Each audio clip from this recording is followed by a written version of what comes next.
In the last 24 hours, I have heard more Somali people say I'm black than I have heard in the last 10 years combined. Not in 2013, not in 2016, not in the peak Tumblr discourse era, not during BLM 2020. No. Today, suddenly, all at once, like a software update. And I'm not mad, I'm just fascinated, bewildered, lightly entertained, scientifically curious, because yesterday it was, we're not black, we're Somali, we're not African, we're Somali, we're not like them. Different cloth, different lineage, different everything. Then overnight, boom, we black now. So, this is not a wardrobe change, this is a racial rebrand with no press release. The Identity Weather Report. Race politics works like weather. One day, I'm just Somali. Next day, actually, I've always been black. Temperature, trending, pressure, online, storms, pending. And listen, identity is fluid. Culture shifts, time reveals things. Diasporas remix themselves, that part is normal. What's not normal is how fast it happened. This wasn't a generational evolution, this was a WhatsApp group decision. Somebody posted a clip, somebody stitched it, somebody misinterpreted it, and suddenly half the timeline pressed, except new DLC, Blackness. What actually changed? Did history change overnight? No. Did skin tone change? No. Did the American state redraw racial categories? No. What changed is the incentive structure, because identity online isn't about ancestry anymore. It's about positioning. It's not who am I, it's where does this place me right now? And right now, blackness is protection, leverage, moral insulation, and algorithmic currency. That's not even a shot fired, that's just the market. Blackness today is a shield in arguments, a passport in discourse, a megaphone in conflict, a disclaimer before hot takes. I'm black now functions like, no further questions, Your Honor. The honest truth nobody likes. For years, many Somali people in America positioned themselves as separate, distinct, not part of the black political struggle, not part of black movements historically, not part of black American culture. And again, that's their right. Nobody owns race. But here's the pivot point, you don't get to opt out during the quiet years and then opt in during the leverage years without people noticing the timing. That's not solidarity, that's strategic alignment, which is still allowed. But let's stop pretending it came from nowhere. This isn't just Somali, this is everybody. Before anyone starts screaming, this isn't a Somali-only phenomenon. This is, I wasn't black until it became useful. I wasn't oppressed until the grant opened. I wasn't marginalized until the microphone turned on. Every group does it at some point. Humans don't just chase truth, they chase advantage. The internet didn't create that, it just removed the shame. Blackness is not a fire exit. Blackness is not an emergency exit you pull when the argument gets hot. It's not a get out of critique free card, a rapid response defense system, a temporary political trench coat. Blackness is a historical inheritance, a social burden, a lived condition, a long memory of being targeted, whether you wanted to be visible or not. You don't just slide into that because TikTok got tense. Why this moment feels different, what made the last 24 hours feel wild, isn't just that people said it, it's how confidently they said it, like it had always been obvious, like everyone else was late. That's the fascinating part. Sudden identity certainty usually means someone feels threatened, someone feels cornered, someone needs protection, someone needs narrative cover, because identity gets loudest when fear enters the room. The real question nobody wants to ask.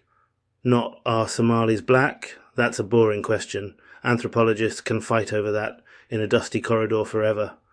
The real question is, why did blackness become necessary in this exact moment? What shifted in? Political pressure? Social scrutiny? Cultural tension? Public backlash? Because identity declarations spike right when social heat spikes? Always. This is where people get uncomfortable.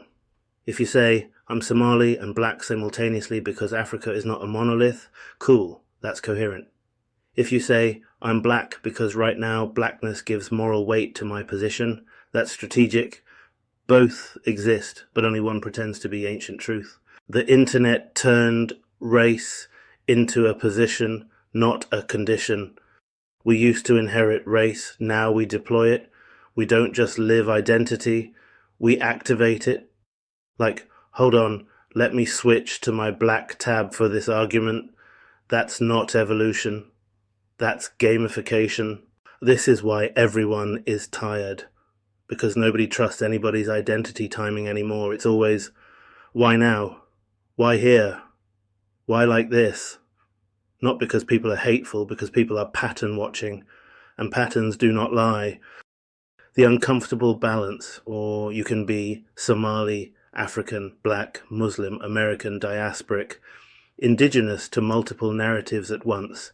Identity is layered, no owner's manual, but you cannot pretend that timing doesn't communicate intent. It always does. Silence communicates, speech communicates, and sudden switches communicate the loudest. The ending everyone's going to misjudge. This isn't me saying you can't say you're black. It's me saying say what you are. Just don't act like the room is stupid. We saw the 10-year prequel. We saw the detachment. We saw the distance. We saw the we're not the same. So when you arrive suddenly with it, we've always been black. The laugh isn't cruelty. The laugh is historical whiplash. Because here's the truth that stings long after the discourse cycle dies. Blackness is not a garment you throw on when the weather turns violent. It is not a badge you flash when the narrative shifts against you. It is not a storm shelter, or a courtroom spell, or a sympathy accelerant. Blackness is a biography, a longitude, a gravitational field that rearranges your entire life whether you consent or not. You don't inherit that through panic, you inherit it through history, and history is the one thing you can't remix under pressure. If Somali Americans want to join the architecture of blackness, real blackness, the lived version, the bruised version, the version that doesn't get to choose when it stops being black, then that requires something much harder than a weekend's worth of identity updates. It requires participation when there is no reward, just as black Americans have done for 4 centuries with no applause. Because solidarity is not a chorus you join when your reputation is bleeding. Solidarity is a tax you pay even when the state is not looking at you. It's the stance you take before the fire hits your own doorstep. It's the conviction you hold when nobody is begging you to adopt it. But the most uncomfortable truth of all, the one nobody wants to say because it fractures the illusion of unity, is this: black Americans are tired of being everybody's shadow insurance, tired of being the emergency exit, tired of being the fallback identity, tired of being the guaranteed emotional backdrop for everyone else's crisis movie. When Somali Americans suddenly claim blackness only under indictment, the message isn't, we see your struggle now, the message is, we see your usefulness. And usefulness is not the same as kinship. Usefulness fades as soon as the heat dies down. So if this moment is going to mean anything beyond crisis choreography, let it mean this. Blackness is not something you borrow, it is something you stand inside, when it's flattering, when it's damaging, when it's politically inconvenient, when the headlines are peaceful, when the headlines are lethal, when nobody is watching, when everybody is watching. If this claim to blackness is real, then show up past the scandal, show up when the heat is gone, show up when it costs your comfort, not when it protects your reputation.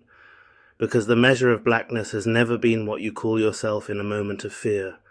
It's what you do when the fear has passed, and the responsibility is still there, not left, not right, just real.